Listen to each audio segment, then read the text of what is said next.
Hey chillers, today is indeed Tuesday, but this episode is going to be just a little bit different.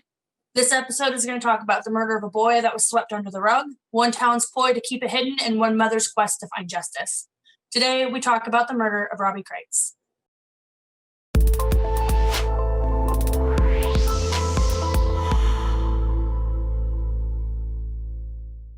And then, okay, chillers, welcome to True Crime and Chill. We are your hosts, Amber and Alex, and today we are joined by a very special guest, someone that I have gotten really close to in trying to help solve her son's death.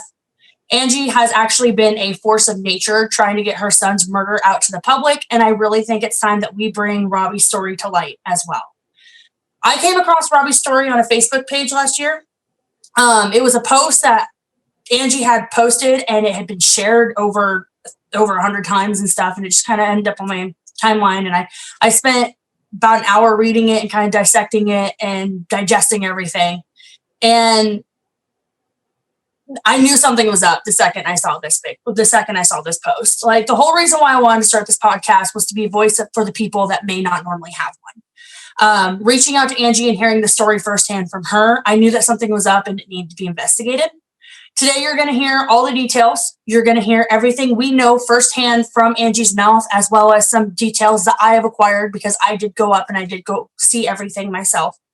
We will also have more information as well as links to the GoFundMe that Angie has for any lawyer fees and any money that can go to investigating his death. Facebook pages and ways to help on our website, truecrimeandchill.com. As Alex mentioned above, we are so excited to have Angie here with us to be able to speak with us about her son. And we hope that whoever listens to this, if you know anything, please reach out. This case needs to have justice. So let's get started. Hello. Okay, so Angie, we are so excited to have you on the podcast with us today. I really wish it was for a different reason. Obviously, I'm pretty sure you do as well. But we do thank you again for coming forward and talking about this. We do know, I especially know how hard this is for you and how long you've been fighting it and stuff. But thank you for coming on here. Thank you guys for having me. Can you tell us a little bit about Robbie? What kind of kid was he? He was a good kid. He loved fishing and hunting. He was just a typical, normal 20-year-old. Other than he had epilepsy. And he had decided that he was fixing to have a surgery done to help that, because they had found some spots on his brain and they wanted to remove them, and they said that he would have to take medicine. But other than that, he was a normal, typical 20-year-old. I mean, and I remember you distinctly telling me that he had, I remember distinctly knowing and you telling me that he had was it a Mountain Dew addiction? I think it was. Yes. He loved to drink Mountain Dew. Mountain Dew. Yes, he did. They have a can of Mountain Dew out at his out the memorial spot out at the river and stuff that I saw, and I actually thought I love it because I'll post pictures on the website, but I love it because it has so many personal touches from all of his family members and stuff, and it's just an absolute thing. But from what Angie's told me, Robbie was just an absolute joy to be around. He was just a good kid. Angie, can you tell us a little bit about the three boys that are involved that we're going to be talking about later on in this, as well as the sheriff, just so we can kind of have a little bit more background for our visitor, for our viewers and stuff? As the boys, I don't know them, just from just seeing them around it, but they're troublemakers. They're troublemakers of the town. They're not that much to talk about. Yeah. Okay. And then, but they did know Robbie beforehand. Yes, they did. Okay. And was it just Austin and Ronnie who knew Robbie, or was it all three of them? It was all three of them.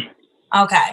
And so, Sheriff Brawley, I got a little bit of messaging. I got a little bit of a conversation with him when I came up to visit you in Eminence and stuff, and he definitely does seem like the type that doesn't really want to talk unless it makes him look good, which I get it, I do, but at the same time, I mean, if somebody was asking questions about a supposed murder in my town, I would want to talk to him. But you know him better than Yeah. I do, obviously.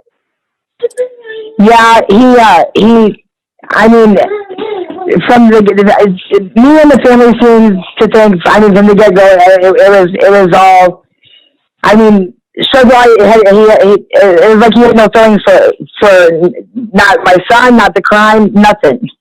Yeah. You know, he didn't give statements. I mean, he gave written statements to the press, but nothing, like, went on air to the news or anything like that. It was just, you know, he gave, I don't even think that he gave the statement to the news or the newspaper. It was the highway patrolman that did that.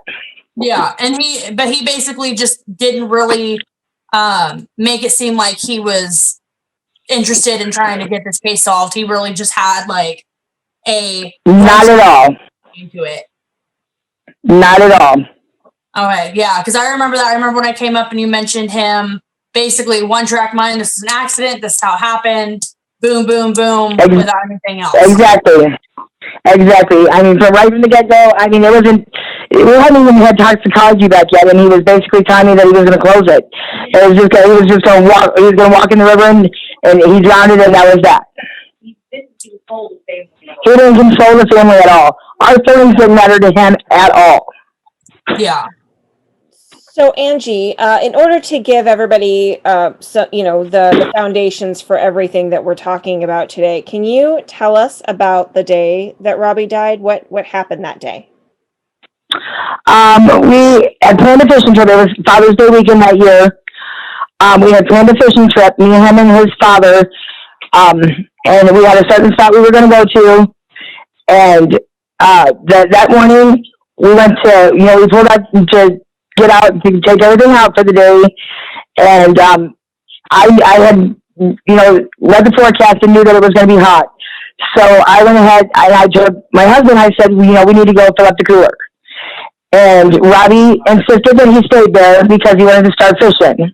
He was very excited because he had found this log that had, he could stand on the log and a bunch, he could see the big bass that was in the water.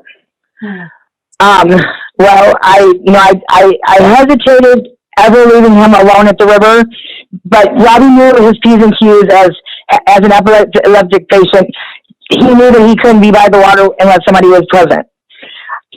And I mean, we're talking about a child that he didn't even go take a shower. I would have to go in the bathroom with him and close my eyes, and he didn't have to take a shower that way because he was afraid of drowning. So I know that he just didn't walk in the river and drown. But he said they were going to stay down there, and I told him, that I'd pick up something to eat on the way back. And he said, okay, Mom and Dad, I love you. And that was the last words I heard from my son. And I went to the local Dollar General that is on the other side of town, and our town is not very big. It's a populated town of 600. I drove to the general store. Like, I drove from the spot where they were at the river to the general store, and it took me maybe 5 minutes, if that. And I was in there for maybe 15 minutes, if that. And we got back in the truck and we stopped by the gas station right up the road, and I got him something to eat. And we went right back down there. So we was approximately gone maybe tops 30 minutes. And we pulled up down there, and I knew something was wrong right off the bat because the child loved fishing. His biological dad had got him a fishing bag. It had his tackle in it, and Robbie would never leave his bag on the riverbank and just leave it alone. And I found his bag and another fishing pole, a third fishing pole right there on the bank where he had set it. He was a very personal person, and that bag was one of the things that he had that was special in his life. So I right then and there, I felt that something was bad wrong. Well, as the day went on, me and his dad, the river was really, really low that year because, there was a drought, we hadn't had no rain.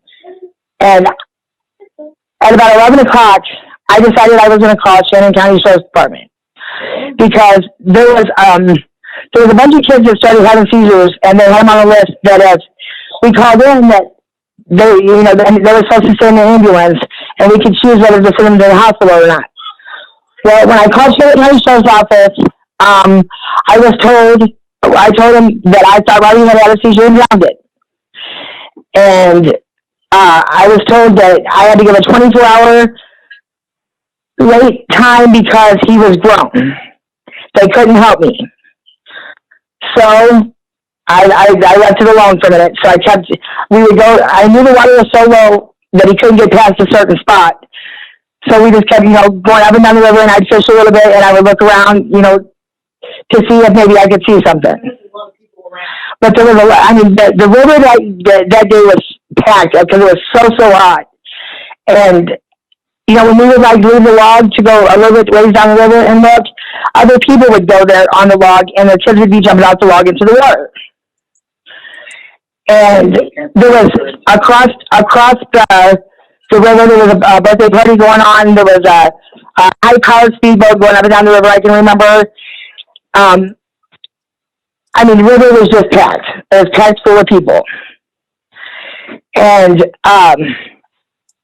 so at about 2 o'clock, 3 o'clock, people started coming in, floaters, they float down the river on the canoes and stuff, because it's a tourist town, and people that we had seen across the river that had lots of people when we was, I guess, at Dollar General, that we knew, we had thought maybe he had went floating with somebody. And these people started coming in on their teams and canoes, and we would ask him, have you seen Robbie? Have you seen Robbie up the river? No, we haven't seen him. Well, at about 3 o'clock, I started calling my other 3 children. And they didn't seem to be worried. Mom, you're just overreacting. He'll show up. He's just upriver or downriver. Well, I was really concerned because he takes medicine, and I had went and got him something to eat. I still had his food. He hadn't come back for nothing to drink, nothing. And that's unlike Robbie, because Robbie loved to eat, and he loved to have something to drink with him, even if he, went up the river or down the river to fish. Well, and then he still didn't come back after his bag. So I was really starting to get worried. Well, at about 5 o'clock, my youngest son showed up over there at the log, and he, let's back it up a minute.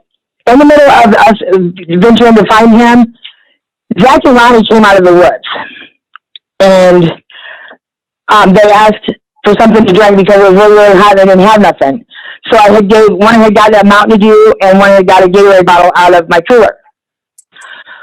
Well, Zach had mentioned that he had a fishing pole, and he was holding it in his hand, and it didn't dawn on me till after I went to the police station that it was one of Robbie's poles. And he asked my husband for a hook and a sinker. And my husband gave it to him, and they went back into the woods. Well, then my son showed up. And as my son and his 2 friends were pulling down to where we was, Zach and Ronnie came back out of the woods. And my youngest son asked me, how long have they been here? And pointed to Ronnie and Zach. And I said, I didn't know. They had been stuck on a horse trail that they tried to get up. And they were in a 2-wheel drive truck, so it slammed back down. They almost went backwards into the river. Well, it took a while for it to sink in what my son was saying. And about 9 o'clock, that's when I said, I've had enough. It sunk in that I knew that the boys, they had a beef with my son. It took a while for it to sink in, but when it finally sunk in at about 9:30, I said, screw it, I'm going to the police station. They're going to do something. Well, I left and went to the police station, me, my husband, and my son, and they were having, the town cop him and his wife had got into an altercation, and the sheriff coached her into doing, having him arrested or whatever. So they were all tied up with that. But one of the cops, to get me out of the police station, went ahead and went down there and talked to Zach. Zach was still in his truck. And then I guess he said he went by the log, and he walked out on the log and he shined the water, and there was nothing.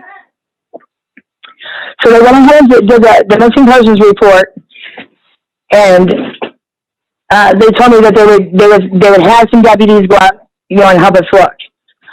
Well, when we got back down there, my oldest daughter and her husband and 2 kids came, and they pulled up down there, and I had noticed that there were flashlights going across the river at we call the old ball field, and there was a deputy that was looking in the water on that side. And at about I guess it was about 10:30,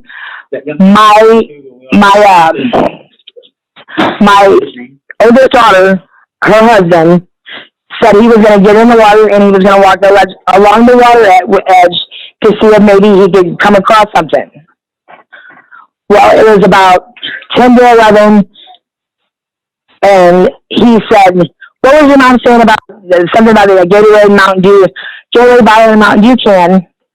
And she said that she told him that your mom said that she had Gatorade Ronnie and Zach a Mountain Dew and a Gatorade bottle. Well, then at about 11:05, I heard him say, "I think your mom needs to call 911. I think I found something." Well, my husband took our truck and sped up to the path that you'd walk down to get to the water, and Clinton met him and gave him a big old hug and he said, "No, Dad, you don't want to see this." And my daughter come out through the wooded area, and she was running toward me, and as a mother, right then I panicked. I knew that they had found him. And I couldn't understand how, because we had looked in the water with big lights, and we'd seen nothing. Well, then I called the sheriff's office and dispatch answered, and I told him, I said, "We found him. I think we found Robbie. You need to get somebody down here." Well, she said, "You found who?" And I said, "Robbie." And she said, "Okay." And then she tried to ask me about, like, how long ago did we try to, take him out of the water? And as a parent, it's your worst nightmare come true. And I just, I kind of hung up on her to call my other daughter, and my ex-husband was Robbie's biological dad, and tell him that, I think we found Robbie.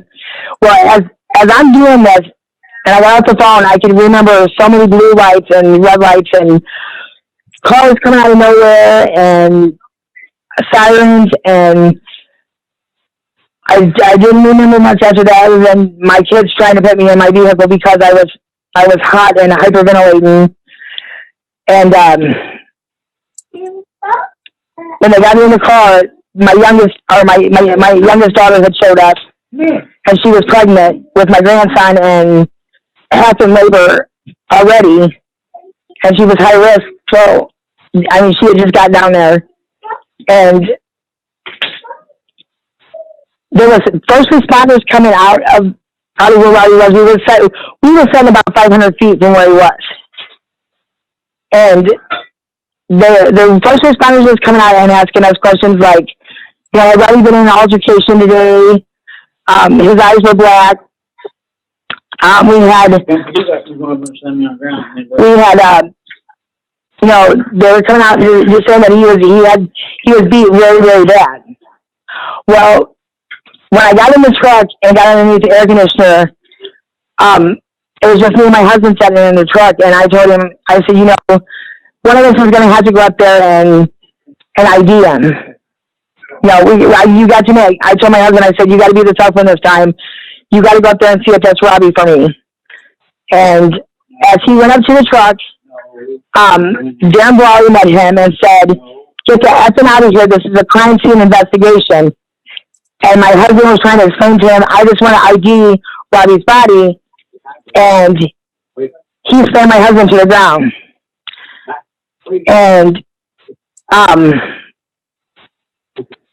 so my husband, they helped my husband up, and my husband walked back to where I was, and then, there was some screaming and yelling going on, and then, after that, we was there, me and my family was there till like 3:30, 4 o'clock in the morning, and finally they had some first responders come out. They were told that they had to stand a single file line with their head down. I don't know why that was, but they were told to do that. And none of them looked at me. Well, then, two vehicle, I could see two vehicle headlights coming out. And mind you, when we first got there was an ambulance that came in and out. And, so they started pulling forward towards us, and they got up close to us, and they shut their vehicles off and got out. Well, one said that he was from the Highway Patrol, and then there was Darren Brawley, the sheriff. I had thought that the one vehicle was the coroner. Well, later on, I had found out that the coroner wasn't even called. The sheriff did all this. He pronounced the body dead. He did all of that. And technically, he can't do that. Well, they walked up to me and they said, we're sorry for your loss. We need you guys to meet us back to the police station. We need pictures of your shoe prints, and we need to question you. Well, they questioned each of us separately, besides me and my husband, and they took pictures of my feet and my son's feet, shoe print. And pretty much released us to go at like 6:30, 7 o'clock the next morning. And that was all that happened that day. So I would also like to mention, because I went up to Eminence to go see Angie and meet her in person and stuff, and basically just kind of go see where everything happens, so I can see it with my own eyes. And when she mentioned that they basically didn't call the coroner, what happened is so usually in situations like this, when they're recovering a body, if emergency vehicles can reach the body, the coroner goes down and collects the body, does what they need to do, stuff like that. The sheriff doesn't have anything to do with the body. Like, he oversees everything. And when I first heard this, I thought that, maybe this was an area where they couldn't reach, but I was able, like, Amber, I drive a Traverse, okay? I was able to drive my Traverse almost all the way to the site that he was at. The only reason I couldn't at the time was because there was a lot of mud. But when I left, I made one more stop at his memorial, and I was able to drive my Traverse all the way up through and stop right in front of his memorial. So it's not like they couldn't bring an emergency vehicle down and do that. Now, Angie, correct me if I'm wrong, but I do know that day when they loaded his body up, the sheriff actually put him in a body bag and put him in the back of the sheriff's truck, correct? Yes, and Duncan's local funeral home, Duncan's funeral home, they were waiting at the top of the hill for them to call them and tell them to come on to pick up the body, and they was told to leave a half an hour before we all left. Yeah. So there was no explanation why the sheriff put my son in the back of the pickup truck. Yeah. So, yeah, and like I said, this happened on the weekend. And Angie, you didn't see Robbie's body again until Wednesday, correct? That's right. Yep. And like you said, the funeral home has absolutely no idea where his body was that entire weekend until 8 a.m. Monday morning. Right. Nobody has any idea where he was. Right. Amber, you look like you want to say something right now. I just see, it's horrific. I mean, as somebody who's obviously not involved, I'm appalled, and I just can't imagine, how that would feel. I'm appalled. That's all I can say. It just seems incredibly, not just unprofessional, but really just disrespectful of not just Robbie's family, but of Robbie. Oh yeah, and it's absolutely insane. And so when she was explaining everything to me just a little bit and everything, and I remember because when I had talked to her about it, I knew that I was trying to imagine this river in my mind and stuff, but it's really hard to imagine something when you haven't been there. So when I was actually there, I was able to stand on the bank of the river where Robbie was found and look out over. And not only is it really hard to not see something happening on the bank of the river on the opposite side, but it's really hard not to notice that something was going on. So if Robbie had an epileptic fit, like the sheriff had been saying, and he had fallen into the river, somebody at one of the many barbecues that had happened that day, because even when I was down there that day, there were tons of people out in the river. There was I probably couldn't have peed in a bush without somebody seeing me. That's how crowded it was down there. And somebody would have noticed him, especially with how close people are when they're floating down the river and stuff. They would have seen him fall in. And now, mind you, he's got his seizures were his grandma's seizures, so they were the worst of the worst. So you would have noticed it. So because it would have been full body convulsions, he would have been down, and so that was my thing. And I stood on the bank of this, and I actually stood on this log, and we'll have pictures on our website. We'll also have pictures on our Facebook pages and stuff, so that way you guys can see it. I stood on this log, and the sheriff tried to say that Robbie had been there all day, that he had a seizure, he fell in the water, he drowned, and the current from the river lodged him up underneath the log. Okay. And there's no way that could have been possible. When I was there that day, it was about the same temperature. It was basically the same conditions as it was the day that he died.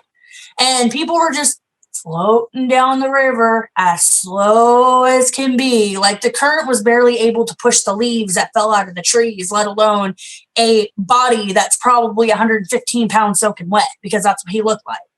Well, not only that, but the river was low because of the heat, so it'd be moving slower. Yeah, exactly. And I stood out on that log, and there's no way in hell that somebody could have been out on that log and looked down and not see his body wedged underneath that log. I don't know if I can't remember if Angie mentioned it, because my mind is just flabbergasted still. I've heard this story so many times, and it still shocks me. But there was a family that was out there right before everybody went out to go look for Robbie, and there was a kid who was at the end of that log who was throwing things into the river.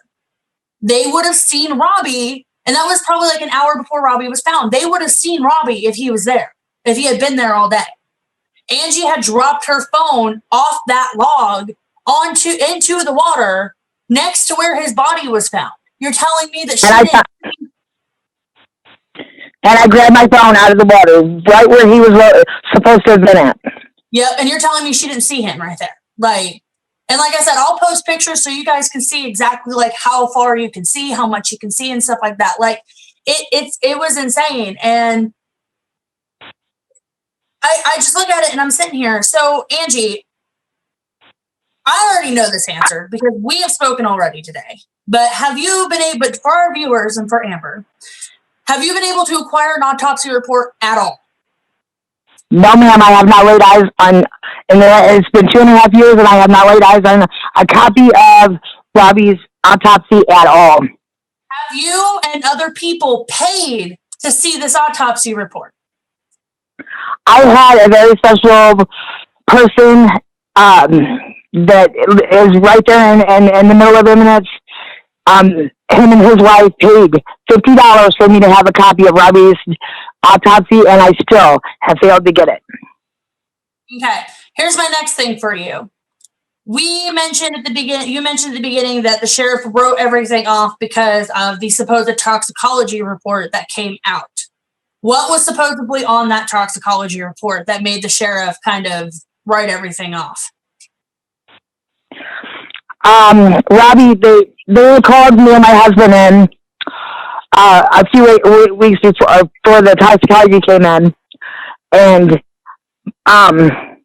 they said that my son the state patrol made a comment and then laughed about it. Ha ha ha! It made me wonder. They said that my son's toxicology report was going to come back with an obscene amount of methamphetamine in his system. Mind you, the toxicology report had not come back yet. Before the toxicology report came back, because I looked at him and I said, quote unquote, how do you know that if toxicology is not back yet? Well, he looked at me and he said, I'm banking on it, watch and see. Well, at the 6-week point, I called Tim Denton, which was the coroner at that time, and he said that he had just received it, that he'd give me a call back in a few days and explain it to me. And like I said, I find it mighty funny that he can explain anything, considering he didn't even show up at the scene to do his job. The sheriff did it for him. He says that he never got a phone call. Ploy says that he didn't answer his phone. But he called me back in 2 days, and he told me that there was no medication as pill-wise in his system, which that is a lie, because I gave my son his medication. He was on 2 different kinds of medicines for seizures, and he said there was none of that, but he did say that my son, he said there was an obscene amount of methamphetamine in his system and some THC.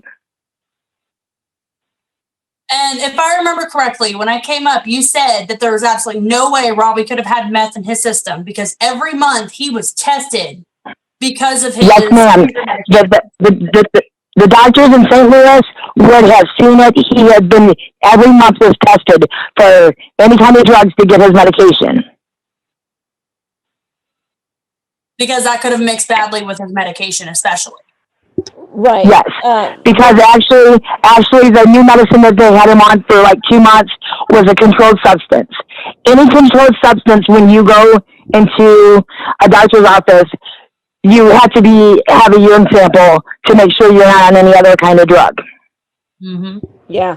What I do, I'm totally, now I'm just thinking about that, and I can't think of what I had something to say, and now I'm just thinking about how, you had only left him for a half an hour, and you had been with him all the events leading up to that time.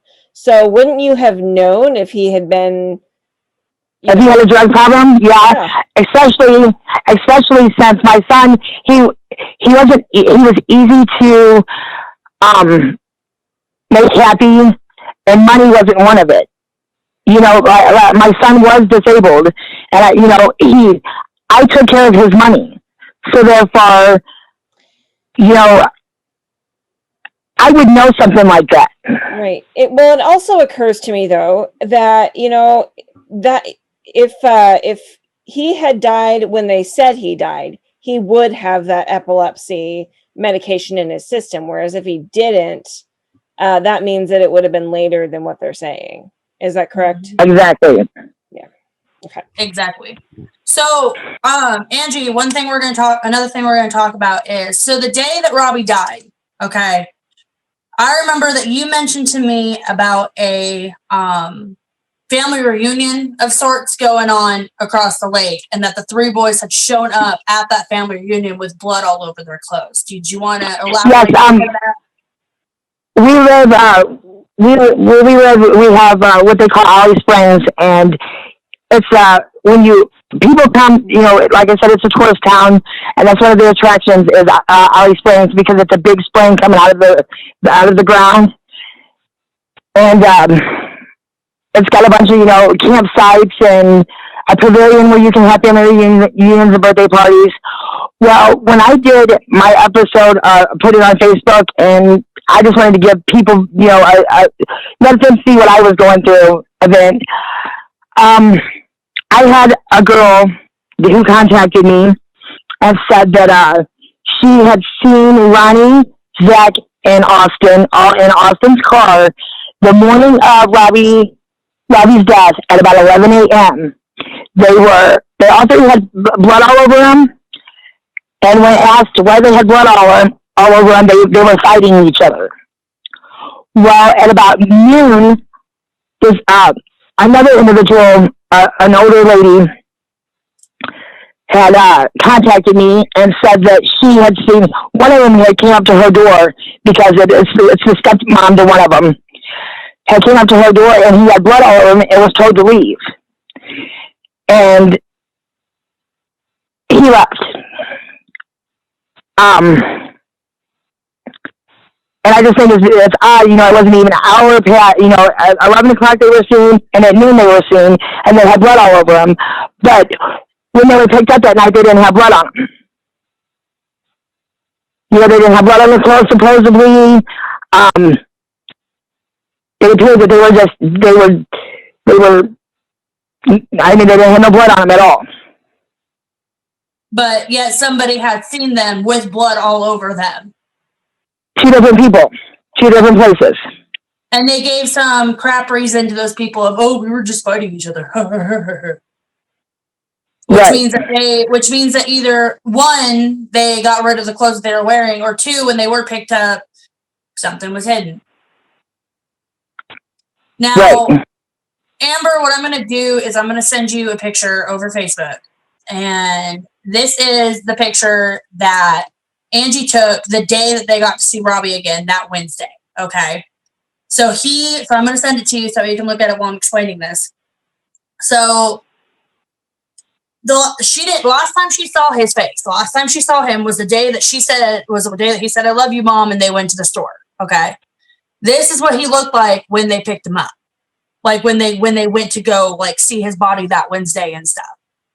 And we're going to have it on our website as well. I do want to say that it's not a good picture.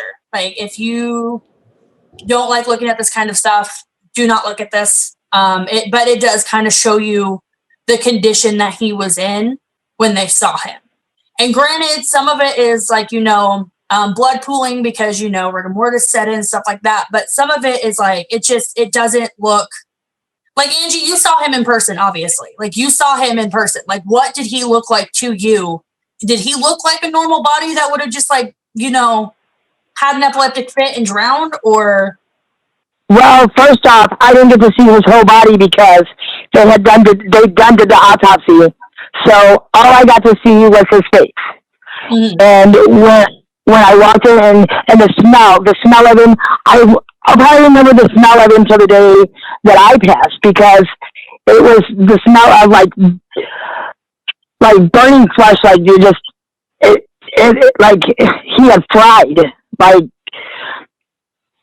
I don't know, and then his face, it just out in the sun all day. Right, like he had been out in the sun all day and he baked, and his face just like looked like hamburger meat. There was some bruising on his forehead and some bruising on his cheek. It kind of was on one side, there's like it would be an indentation of some kind of ring or something, some kind of metal hard where he had been hit. Underneath his eyes there was gashes. But water's not going to do that to you. It's not going to gas your eyes. And he would be a lot more bloated if he had been in the water for the exactly. Yeah, because mind you, once again, like you said, he was 115 pounds. I mean, if his little body would have been in that water all day. He looks like he is a child in these pictures. He looks like he is probably about 7 or 8 in these pictures. Because he looks like a baby in these pictures. He was not a big kid. Right. He wasn't a very, very big kid at all. And like I said, he would have bloated. He would have bloated. He wasn't swollen at all. Yep. And his skin would have had a completely different color to it as well if he had been in the water the whole time. So. And if you notice, that's another thing too. If you notice in that picture, his skin really didn't change colors. And some of the pictures of like the crime scene pictures, he was still pink. Like it had just happened. Well, and I'm just gonna make a quick here. This is what he looked like when they pulled him out of the water. That's a picture of him coming out of the water that I just sent you. Oh, there's no way. Sorry. I know that's a very opinionated thing to say, but honestly, there's no way. He looks like he's been in there for minutes. Maybe an hour tops. If. Yeah. But it does look as though, and this is just based on both of the photos, it does look as though his nose was broken somehow. Like somebody, it looks like someone or something broke his nose. Yeah. Yep. Yeah. And that's what one of the first responders said, you know, when he come out. He was like, has Robbie been in an altercation today? He's got 2 black eyes and his nose looks busted. Yeah. So, Angie, we talked about, and due to me being asked, we are not going to actually post any of the actual evidence that we have, just because the person who has it and who gave it to us reached out to me and just politely asked not to post it right now, which we are doing.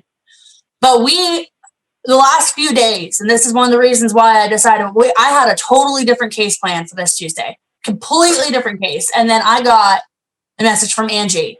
And so we have 3 different witnesses. I'm not going to say names. I'm not going to say genders, nothing. But we have 3 different witnesses all coming forward. One of them most recent with proof saying, actually all 3 of them have proof actually, of some sort, saying that Austin had talked to them and had given them a story about how he killed Robbie. And this is the first time Austin's name is coming up, so I just want to reference that he's so Austin was one of the 3 boys that was there. So it was Austin, Zach, and Ronnie. Okay, another thing I'm going to throw it in, I forgot to throw in too, is like 6 months after Robbie had passed away, I received a girl that I had not talked to ever before. She contacted me and she let me know that she had something that I needed. Well, when I went and met her, she was crying and she handed me a letter. I'd like to keep her name kind of off of it too. She handed me a letter and she stated that that this was the story that was told to her that happened that day, and it was, you know, a pretty good source. That I know that these boys go, they have contact with this girl. Mm-hmm. And the letter went on to state in her own words and her own handwriting what she was told that happened that day. And she was pretty confident about what she had wrote. And she wrote down word for word what happened that day, that they had gotten into a conversation with Robbie down at the rivers. One watched for trail riders coming through, and the other 2 was down there on the bank with them, and the one hit him 5 times Ronnie was supposed to hit him 5 times in the face, and Robbie had a seizure and fell into the water, and they thought he was joking. And that was when I received this letter. That was the first time that I was indicated that Austin was even one of them. Didn't one of the boys know that Robbie had seizures? So even if like he started having one, he would know instantly. Austin lived with his sister for like almost a year. All of them knew that he had seizures. So even if Robbie had been joking, Austin would have known right away. But the story that Angie had gotten from this girl matches up with the other descriptions that these witnesses have been getting from Austin themselves. Now, Austin was arrested with this last piece of evidence that had just surfaced this week. And Angie was brought in by Sheriff Brawley to talk to them. And Angie, would you like to kind of explain a little bit of what happened today with that? When I got there, I was greeted by him and his girlfriend who works at the police department. I was asked if I wanted coffee or water or anything. And he looked at me and said that he had arrested Austin for 4 counts of serving minors alcohol. But that was for his own protection, because he was afraid that my youngest son was going to retaliate with getting this new information. and he said that he had a chance to interrogate Austin, and Austin said that he lied and he didn't have no part in Robbie's murder. And your youngest So he son was not. and your youngest son was the one that I met when I drove up there, correct? Yes. Okay, and I met her youngest son, and honestly, he doesn't seem like the type to make a rash decision like that without. I mean, don't get me wrong. He's got a small baby, and he didn't make to think about. Right. I mean, don't get me wrong, Robbie was his everything. Robbie was his best friend, but he's got a baby, and he knows that he can't do something like that because he's got to be, he's got to be free for his baby. Yeah. So basically, Austin was arrested, and even though there's evidence of him saying this out loud, he is basically walking free, and they're basically saying, "Oh, he lied about it. Oh, he never meant that," even though he's told it to 3 different people. Yes, ma'am. I'm sorry. If I was innocent and I didn't have anything to do with it, I wouldn't be going around telling 3 different people that I murdered somebody. Well, he said he told Darren Brawley that he wanted to feel cool. He wanted to make these boys like him. He didn't have very many friends. So he thought it would make him look cool and him just say that he murdered Robbie. Yeah. I do have a quick question for you here, though, Angie. So, I mean, it sounds like Austin is pretty guilty. He's confessed, just not on record to the police. But there is a record of it, and there's a few other pieces of evidence. But if it wasn't Austin or these 3 boys, what do you suppose could have possibly been the case? Just to throw some other ideas and stuff out there. I personally, like I said, at 11 o'clock when I called the police department, I told them that I thought Robbie had a seizure and drowned. I called them at 11 o'clock and said that. But then, like I said, when my youngest son showed up down there, and I mean, he was out of his mind because they did something to my brother. I think they did something to my brother. I knew, in my mind, just how he acted, I knew that he knew something. That he knew that this beef was going on between them and Robbie. Right. Yeah. And that's a big tip off in a lot of ways as well. So, yeah. Right. So one of the things I noticed when I went up there to go talk is I basically I messaged Darren Brawley on Facebook. Like, I messaged him on Facebook when I got to Eminence, and I was just like, my name is Alex. I'm doing a story on the Robbie case. Like, I would love to have an interview with you. Like, I was very, I tried to make it, and I know this seems really deceptive. I was trying to see if he would talk to me. I tried to make it seem like, yes, it looks like an accident and stuff, but I'm doing this for Angie and stuff like that. Angie knew what I was doing. So that way she knew, in case he tried to spread some things that, well, this girl's out there helping her, but she doesn't really care and all this other stuff. And so one of the first things he said to me in this message was, "Who put you on this?" That's what he said, was, "Who put you on this?" And I said, Angie reached out to me, and as a mom, I decided to look into it, just trying to get everybody's stories. And that's when I was playing into it. Honestly, it looks to me that it was an accident, but then again, I would like to get everybody's insight and stuff. And he basically was just honestly, and this is quote, what he said is quote, I have it right here. "I don't want anything to do with it. They pulled it up again for an election gain and purpose. The reports tell it just how it is. She has full access to all of it for you," which she does not. She does not have full access to everything, obviously, because she doesn't have the autopsy reports. Then I said, yes, I read the reports that she does have, but it's not matching up with what she's saying. It's 2 different stories, so I wanted some clarification. However, I do understand if you don't want to talk, but if I do the story, it's only going to have partial sides. And he just, obviously, you don't believe the Missouri Highway Patrol or the Sheriff's Office, or he wouldn't be questioning it further. They did what they did in an attempt to sway the election, and we proved that beyond question. I do feel sorry for Angie and them taken advantage of her the way they did, but enough is enough. I guess it may take a civil suit to drop it once and for all. And I was like, well, if you feel like giving your side, I'll be at this cafe for the next hour. And he's like, I'll pass. Thank you. Anyway, all I ask that's 100% accurate. I won't have any issue at all. Also, her daughter, Contessa, has the correct info and pictures of Robbie if you can get her to talk. Now, here's my thing. I did talk to Angie about that because she was the one who told me that, yes, your daughter was on your side. And then all of a sudden she goes and talks to the police and comes out of the police department. Her mind's changed completely. And yes, ma'am. Yes, ma'am. And then my youngest daughter, her husband, Jacob wanted to go see the pictures to see for himself, and Jacob's my youngest son, and my son-in-law that was down there went up to the police, and my husband was slammed to the ground. They went over to the police station the same way that Contessa did, and he saw the pictures, and they didn't win him over. He said there's no way.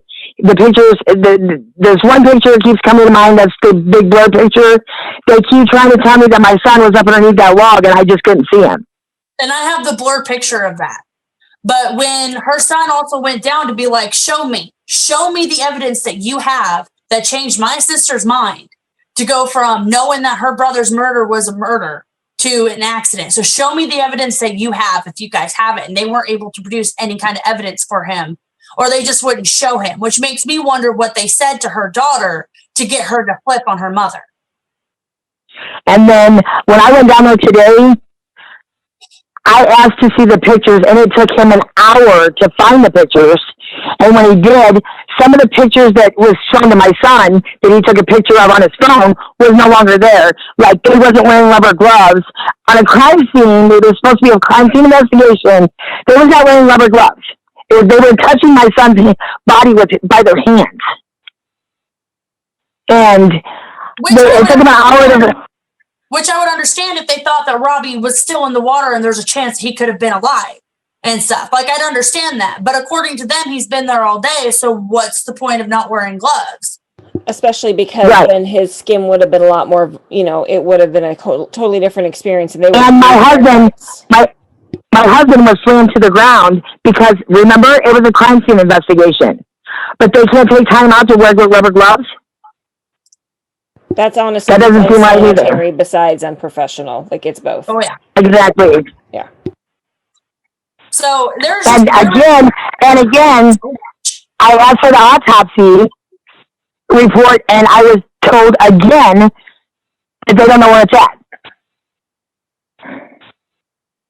Yeah. So first it's, we can't. Oh, they just don't send you the autopsy. They take your money, but they don't send you the autopsy. And now it's exactly. You can't find it. Other people can just get it, and it's been flashed on Facebook by ignorant people that wants to flash me like a bad mom. But my daughter can get a hold of it, but I can't. I paid $50. I had somebody pay $50 to get me this autopsy report, and I'm still waiting on it. Yeah. So now you see why I wanted to do this case. This case has been it's been something that I've been doing with Angie and stuff. And my heart just breaks for her and her family, because it's at this point where it's like, it's completely at a standstill. Everything that involves this case is completely up to the public's hands, because all it takes is that one person coming forward. But I mean, we have 3 witnesses hearing the exact same story from the exact same person, and that still didn't do anything today. Like, I'm sitting here just wondering, like, obviously something happened to this boy. But Robbie left behind a hole in his family's heart. He was a son, he was a brother, he was an uncle, and he was a friend, and he will never be forgotten. If you or anyone knows anything about the death of Robbie, please contact Angie on her Facebook page that will be linked on her website, truecrimeandchill.com. Thank you for listening to True Crime and Chill. For more information, including case notes, photos, and sources, visit our website at truecrimeandchill.com. You can also stay connected with us on social media. You can find us on Facebook, Twitter, Twitter, and YouTube. Look for new episodes from us each week on Tuesday.